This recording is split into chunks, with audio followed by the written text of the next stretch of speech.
We are back. We are back. Listen, make sure you like this video as you are coming in. Make sure you like it. Thank you, thank you, thank you. What is up, y'all? It's your girl, Brand New. And, honey, I am back in the building. Listen, this time, honey, I am back to talk about Miss Stormy Steele. Miss Stormy Steele, formerly of Love and Marriage Huntsville, has been accused of trying to get this lady kicked off of TikTok Shop. The lady said that, honey, Stormy has stolen from her, okay? She is the originator, I guess, of this body glaze. It's a mess. The people been saying that, though, for a while about Stormy. They say she like to copy and paste, honey, like Miss Latifah Scott. The lady says the Canvas Beauty is a ripoff of our buttercream product and is now bullying our account. Let's see what the people think about this, okay? Because it's not official until we see what the peoples think about this. One person says, I believe the young lady that said she stole her products. I don't know anyone who would put themselves in a position to be sued for defamation over a lie. Another person says, Stormy will have her day in court if it's defamation. This young lady has a right to defend herself too. Color should not matter if you are wrong. Another person says what's done in the dark will come to the light. It's just a matter of time before the truth is revealed. Another person says, I believe this young lady. The way she explained everything, it definitely makes sense to me. I wish her only the best.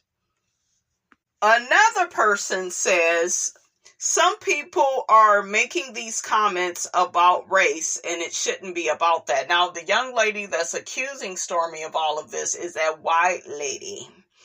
Okay, and a lot of people are up in arms about that.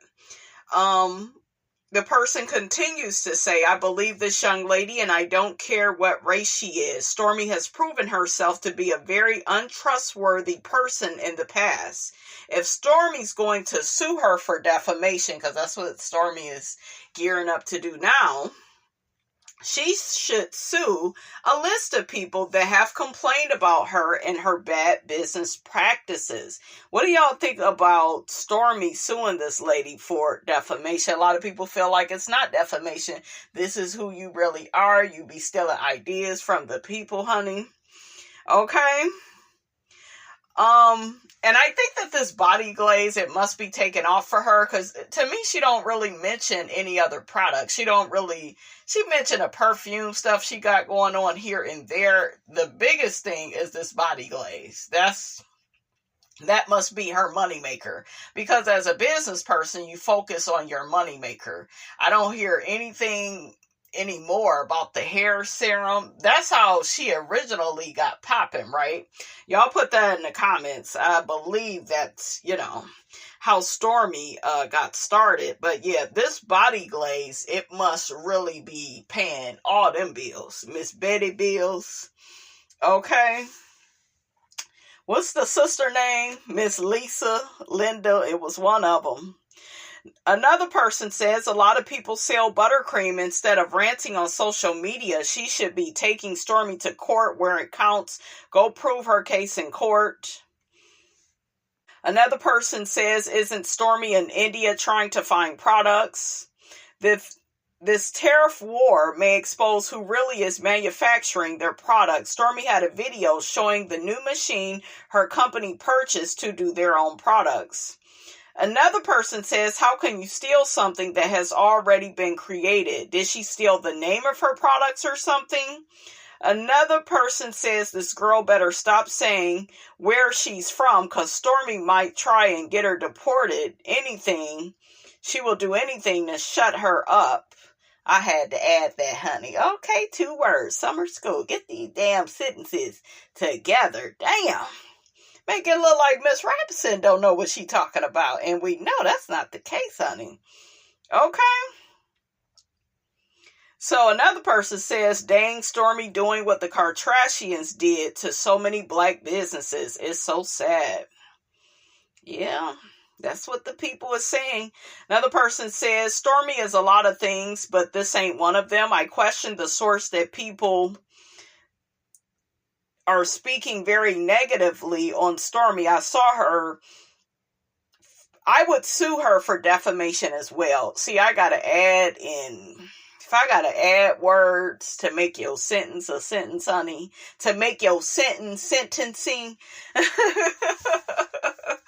Oh. It's a mess. Miss Robson shouldn't have to work that hard. Okay, we just here to read. And you motherfuckers don't know how to write these damn sentences. Okay, damn. Whoo, look, did they just push you out of school? They just be graduating just anybody, honey. Just, look, you get a diploma. You get a diploma. I think they just be pushing people through because that way they don't have to see them no more at the school, honey. At the schools. Let me put an S on it. It's only right? Funny how people just get on social media thinking that they can truly hit a home run with bashing other business owners. She needs to stay in her place and learn her place, especially before speaking on another black woman. So, yeah, it's a mess, honey. Now, in other news, we have basketball wives, basketball bullies, honey. That's what I call them. They will be back. Is it May 5th?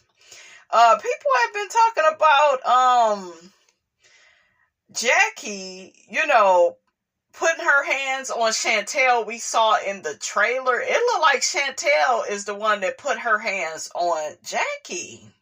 Okay, I don't think Jackie's daughter should have joined the show, but I'm going to be nosy and watch it anyways and comment on it, honey. Chantel has always been very grown. Like Jackie, she never really seemed like she had that much respect for Jackie, and you kind of can't blame her. Look at how Jackie be acting. Jackie be acting like Doug is the last nigga on the planet. She worships Doug's dirty draws. But I even feel like Jackie did that at the expense of her daughters. I felt like Doug always came before the kids, even little Dougie. Okay, she really strikes me as that type of person. And it's okay to love your husband and do right by him if he is a good man, Savannah. But you don't put no man before your children. Y'all remember when Takari had came out and accused Jackie of all that colorism? She put, Chantel on this pedestal, and she put Takari in a pit because Takari was the fat, dark-skinned one, and Chantel was the pretty slim one, pretty light-skinned slim one. So it's interesting that Chantel is like on this show because she's literally the golden child. She's mommy's favorite, right? So for them to fall out in front of all the girls, that's going to be a lot. I feel like that's too much. Let's see what some people think about this. One person says Chantel put her hands on Jackie by pushing her into that wall when she was trying to leave the room. Girl, you can't do that. First of all, it's disrespectful AF and on national TV. What you think was going to happen? She was going to strike you. I guess Jackie ended up hitting her ass back. That's going to be good, though. Y'all know Evelyn. Don't talk about my daughter like Shani, like she talked about Shanice, like that my daughter, that my kid, like Leo, like don't bother my kids, like my kids don't bother anybody. That damn Evelyn, she gonna be on here dragging. I said, honey, we about to get another season 4 of Basketball Wives. Y'all remember when Evelyn hit Jennifer in the head with that purse, like slid it in between a little crack to get to Jennifer and hit her? I said, ooh, child, Evelyn gonna be back on here threatening Jennifer, like bashing her because she married that damn scammer. Okay, a mess. Another person says it was very disrespectful for Chantel to put her hands on Jackie first. Keep your hands to yourself. Chantel has always been very disrespectful. Another person says, oh no, not her golden child, not the favorite child. That's what I was saying. Another person says it's never okay to lay hands on your parents. Well, it's never okay to lay hands on your grown daughter or grown son either. Another person says, I don't think I ever liked Jackie's daughter because it seems like she has a really nasty attitude. Yeah, Chantel has always been like a Laura Kimes, Dr. Heavenly's daughter, just smart mouth, telling the mom what to do, redirecting the mom, being the mom, look, in place of the mom. Okay. So I think that's what's going on with Chantel. It looked like she got a new baby and she had it with a new guy. So we'll see, honey. Oh, and then we got Shanice, Evelyn's daughter, had that baby with the game. I'm pretty sure people got some stuff to say about that. That baby is beautiful. Oh, another person drags Evelyn for coming for Jennifer's marriage. This person says, I'm not going to lie, a person who has been married, divorced, and in as many relationships as Evelyn should sit this one out when it comes down to talking bad about somebody else's relationship or marriage. You have some of the most horrendous relationships and situations ever. Jennifer knows that man is a scammer, and if she chooses to stick beside him, then that's what she will decide to do. That's fine. As corny and as sketchy as he is, everybody could see it, including her, and she wakes up next to him. So I guess they saying that, honey, that's Jennifer's prerogative, okay? Another person says, Jackie didn't put hands on Chantel until she pushed her. She pushed that lady, and that lady reacted like most mothers would. Yeah, honey, Jackie had to put down the paws. Put the paws on Chantel, honey, okay? Chantel has always been disrespectful and unlikable, and that's because Jackie put her whatever into that girl. She let her know that she was everything. She was the star. She was spoiled. She was the spoiled one. So obviously their relationship is not that of a mother and daughter. It's I'ma do what I want to do and you're going to let me because you want me to be happy with whatever you want. With whatever you want me to have. What? She didn't do the same thing with the other daughter. She did it for this one, and this one is pushing her into walls. Yeah, I told y'all she put Chantel on a pedestal because she the pretty light-skinned one and put that other one, Takari, in a pit. Y'all remember when Chantel went to speak with Laura. Laura met up with Chantel, I should say. Back in the day, that's when Chantel told Laura that Jackie had always pitted her and Takari against each other. So, yeah. Let's see what some people think about that. It's sad how colorism will destroy black families because I see the resemblance between Kari and Chantel. Hope their sisterly bond perseveres. Yeah, perseveres is the right way, honey. That ain't what the people got. What the people's got, honey. I told y'all, it's horrible. You try to read the damn comments, honey, and the people don't know how to write the damn comments properly. It's a mess.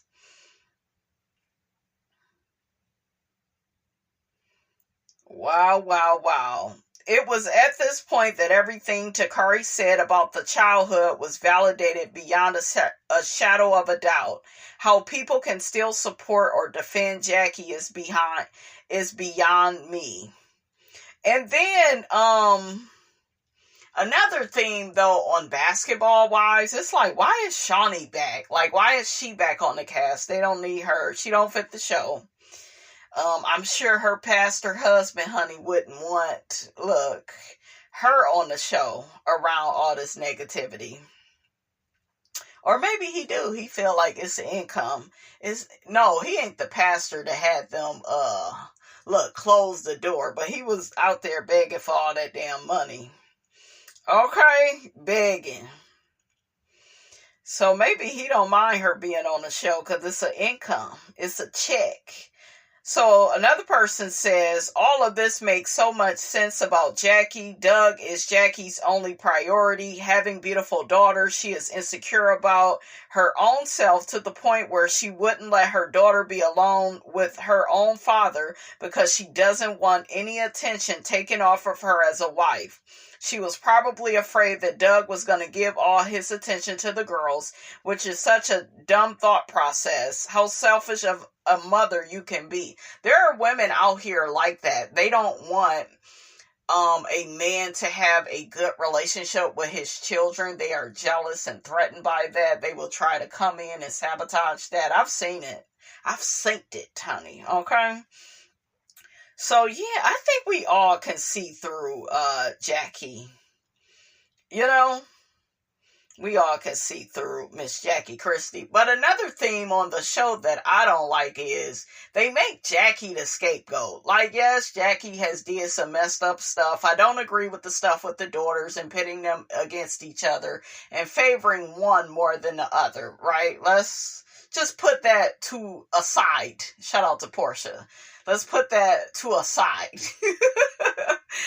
They always make Jackie the scapegoat because it's like Evelyn riles up the troops and have the whole cast mad at Jackie. It's the same formula season after season. So I'm like, are they going to do that again?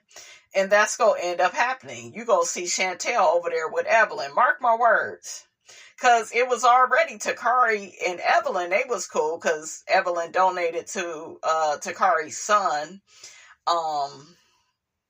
You already remember he had the incident with the fire with being burned. And that was good of Evelyn to donate. Anybody that donated for that cause. But that was a issue. And a point of contention for Jackie. She didn't want Evelyn to be all up in her personal business, getting the tea on her and her daughter's relationship, right? So, yeah, Brooke ain't gonna be on there no more. It's gonna be Evelyn, Jennifer, the Ming Lee lady, Tai Young, Shawnee. Who else? Jennifer Williams. Jennifer got a good storyline, though, because, honey, everybody talking about her. And I will be talking about them. I will, honey. Oh, and shout out to Tracy Ellis Ross. She was on the Michelle Obama podcast. They were talking to Tracy Ellis Ross about her relationship. She prefers younger men than older men because older men are controlling. Yeah, that's why a lot of older men date younger women. But there's so many double standards in terms of relationships because already there are men making videos talking about Tracy Ellis Ross, talking about, oh, well, ain't nobody gonna want her. You know, she can like young men all she want, but she need to take what she can get. She done hit the damn wall. You know, in our society, men act as if they never get older. They act as if that dick is always go work, honey. Okay, they just love to act as if they don't age. A mess. I done already seen the damn videos. But I really loved the topic.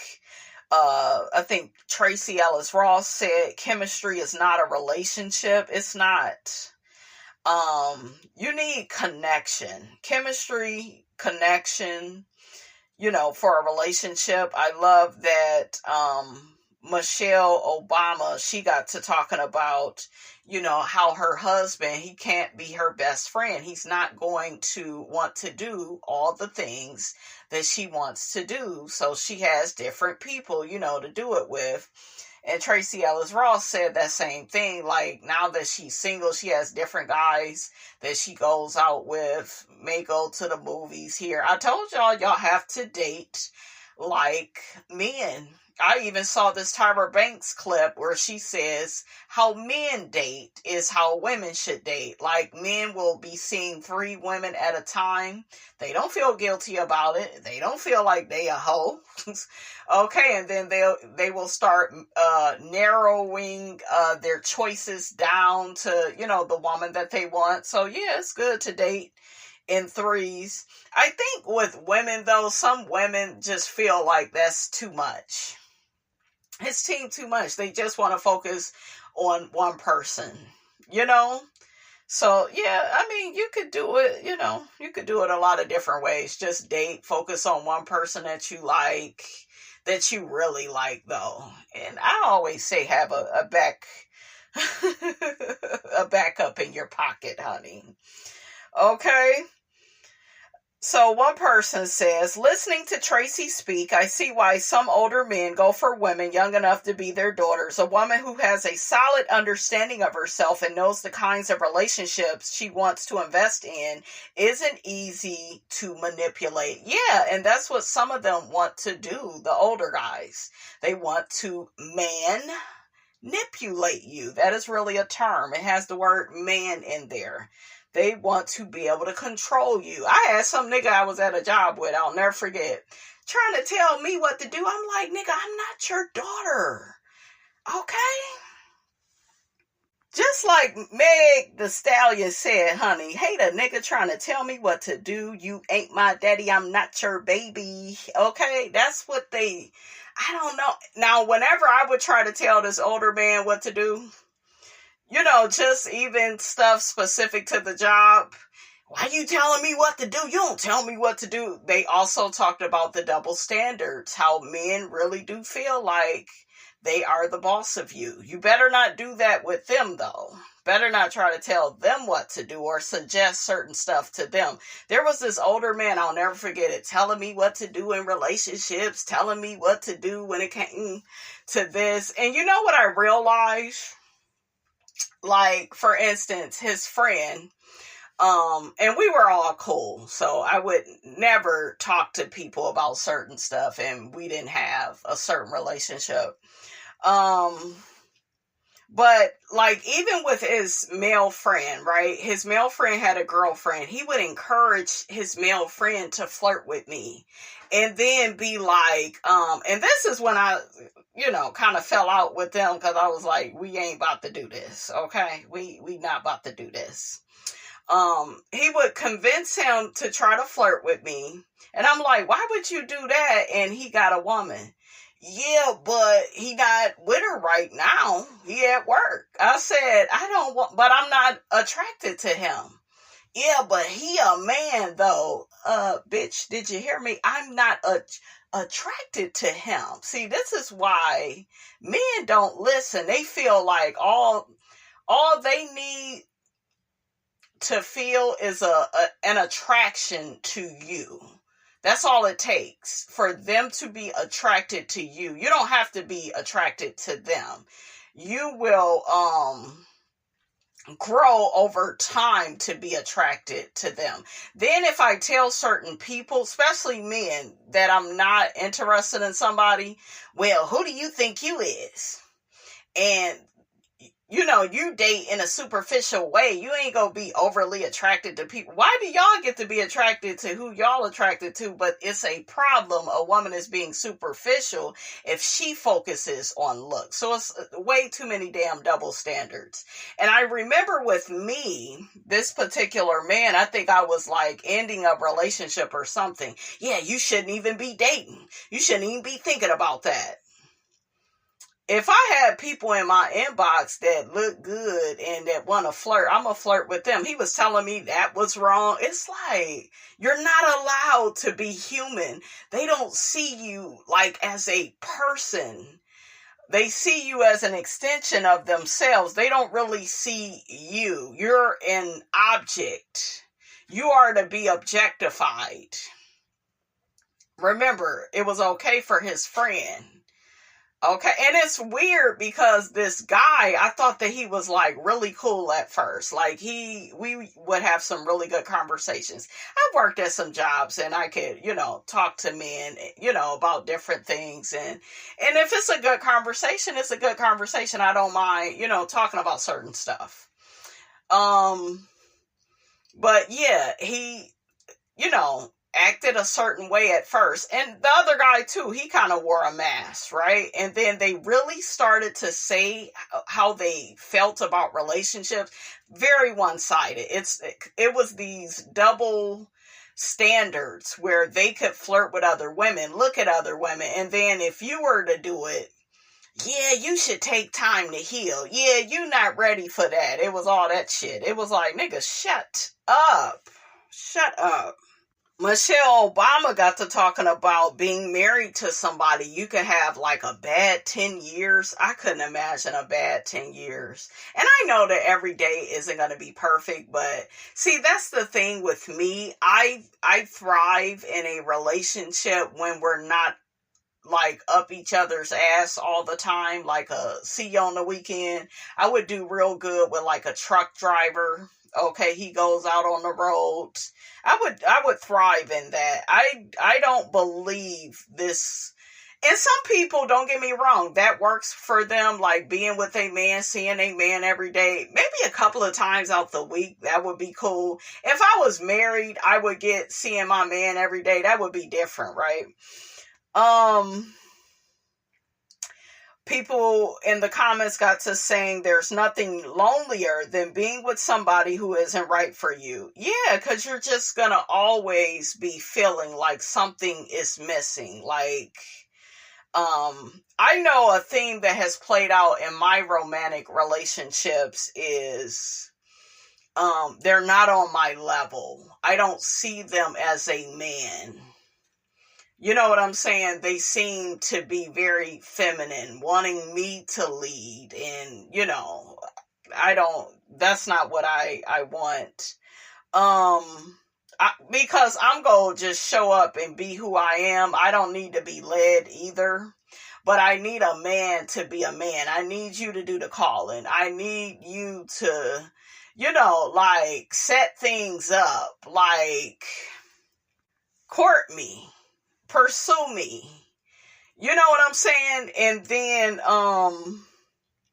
and if I am interested, then I show interest. I believe in that, showing interest, because nobody's going to keep, being the first one to suggest something and you're not giving them any feedback, right? That you like what they are doing to pursue you. So I understand that. But yeah, I really love this conversation. Tracy Ellis Ross also said that if you don't find a mate, it doesn't mean that something is wrong with you. Because a lot of people feel like if they don't find their soulmate, life is not worth living. They're not happy. Somebody says, I love how she is normalizing that it's okay to desire love, a partner, and kids, but also it's not okay to settle and you can still have a beautiful life even if you never get married or have children. Yep, because Tracy Ellis Ross, she never got married or had children. She is Joan. She ain't nothing like Joan Clayton, honey, because Joan was a pick-me. Joan cared if she had a man. Okay? Somebody says a financially secure woman will not tolerate the otherwise intolerable. Now, honey, that was on me. I can't get the words out. Look, what I used to say on here, you wrote the song and can't remember the goddamn words. Okay. That damn Ike Turner, that's my favorite line from him. Yeah. A secure woman will not tolerate the otherwise intolerable, misogyny, queenphobia, etc., simply because at least he takes care of me financially. Yeah, a lot of women will sacrifice because of that. To me, a man providing for you should be like, he's there for you in case of an emergency, or, just has your back on a day-to-day basis. You have his back. It's give and take. That's how I look at it. I don't look at it as just one-sided. He is to do everything, and he is, because if you are with somebody, and Nene even mentioned this, she was interviewing with somebody. She mentioned Shamia and Shamia's lifestyle and how Shamia still works, even though she's married to Gerald, who is very wealthy. And it's important for a woman to have her own. That way she can control her life, because they will weaponize that money and keep you in a burning house and be out here cheating on you, treating you any kind of way, because they know that they carry the purse. And that's why some women don't care if they get with a man that got money like that. They don't really care about it, because they care about the quality and of the character of that man. That's how I am. I do expect you to buy gifts and stuff like that, but it ain't got to be the most expensive. You have to feed me, okay? And you also have to, conversation is so important to me. You have to be stimulating. If I'm bored with you, if I'm answering my own questions, if you have to copy me just to relate to me, you are not right for me, baby. Okay? So yeah, it's just so important to get with a man that's actually on your level. I think too many people are focused on it from a financial standpoint. I think that a lot of men feel like they are on a certain woman's level because they have the finances. Oh, I make this much. No, you have to have the character. You have to have the integrity. You have to have the vocabulary. Okay? You have to have the conversation. You have to have patience. You have to have loyalty. You can't be triangulating. Okay? And causing confusion and keeping all the chaos and drama up in a relationship. Don't nobody want that. Okay? So, yeah, y'all be careful of men that feel the need to choose women like that. If you get with a man and you realize he doesn't want peace in his life, he just wants drama, chaos, and confusion, let the streets have him. Let the women on the first floor have him. He is not your guy. Your elevator does not go down that low. What did Kim Fields tell Kenya? My elevator, honey, it doesn't go down to the first floor. Okay, only on the first floor. I don't do ghetto. Okay, ghetto, a little bit hood. All of that should be a compilation, for real. But yeah, so it's a mess, the whole dating scene. And Tracy Ellis Ross also talked about how she doesn't like apps. I'm kind of getting like that. I want to go back to meeting somebody in person. I wouldn't mind trying speed dating. I think that would be fun and cool. You know what I'm saying? Because I feel on some of these social media dating apps, people can kind of mask having a certain personality and showing you what they want you to see. But then again, though, it's, it does work for certain people. They do end up married with children or with their soulmate. And we are in a more of a fast-paced society. So it's just easier, though, to meet people on social media. So I will never give it up totally. I will say that. But it is fun to take it back to back in the day, meeting people in person. I really love Michelle Obama's brother, Craig. He's really cool. So, yeah. And I like hearing that Tracy is a role model to the Obama girls, their daughters. So that's cool. So somebody says, most men my age are steeped in toxic masculinity. I have been thinking this forever, and finally someone I respect and admire said it. I would much rather be single and living in the fullness of life than to be minimized in a relationship that does not elevate me, period. And let's give a definition of toxic masculinity before we get out of here. It says it refers to harmful cultural expectations and norms that can negatively impact men and society. It is characterized by traits like suppressing emotion, seeking dominance, and rejecting femininity, which can lead to mental health problems, aggression, and societal issues like violence and discrimination. That's why there are so many abusive men out in the world, because so many men will defend their friends and be like, well, he just being a man. Well, that's just how a man is. This man at this one job I was at was following me around. His friend was like, but he's so attractive. I said, you better get unattractive for you have a damn harassment case fucking with me, okay? Because I don't play. You don't do that to a person. You don't objectify them and, oh, I just can't help myself. I'm so attractive. Go get a pretty girlfriend. But he was over there with a Bernstein Bear, because that's what they do. That's what they go and get, honey, because they just got to be laid up, honey, with somebody, anybody. Okay? The core traits of toxic masculinity. Men are expected to be strong, aggressive, and emotionally hardened, often discouraging them from showing vulnerability or seeking help. That's why so many men are in competition with their women. Anti-femininity. Some of them, to me, are feminine, though. I'm sorry.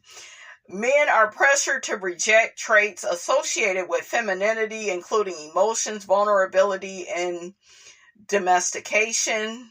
Honey, I done ran into many of Martha Stewart's, though, bragging about washing the dishes and how to clean and who's got a dirty dish rack. And to me, that's so feminine. Why do you care about that? Yes, clean. Make sure you keep a clean house. Okay, we get it. But you ain't getting no cool points because you know how to clean up. Power. Men are often valued based on their financial success, status, and power, leading to a focus on dominance and control in relationships. So he only cares. There are so many men, they only care about their job or their career or how much money they are making. Hyper-independence, a strong emphasis on self-reliance, and a reluctance to seek help or rely on others. So he doesn't see you as a mate that will have his back in tough times. He has to carry the load on his own. Dominance. That way he can take credit for everything. That's what that is. So they expect a lot of what they don't give. They expect for you to be super vulnerable. They expect for you to be super submissive, super faithful. Meanwhile, they don't have to do that. That's in a lot of relationships. That's a job for you. And you are the one to desire to get married. He doesn't really care. He's doing you a favor if you all get married. That's some of them, right? A desire to assert power and control in relationships, often leading to aggression and violence. That's why there's so much DV in relationships. A reluctance to express emotions or empathize with others. That's where that narcissism is coming from. They have a lack of empathy. They can do whatever to you. You better not do it back. And I've had relationships with Aries men, and I felt like that sign more than anybody felt like they could do whatever to you. You better not do it back to them. And some men are like that, in general. This has an impact on men, leading to mental health issues. Toxic masculinity can contribute to depression, anxiety, body image issues, and substance abuse. Reduced well-being. Men may experience lower levels of happiness, purpose, and overall well-being due to the pressure to conform to rigid gender roles. Toxic masculinity can normalize violence and aggression, leading to domestic abuse, gender-based violence, and other forms of harm. Gender inequality, the devaluation of women, and the reinforcement of patriarchal norms can contribute to gender inequality and discrimination.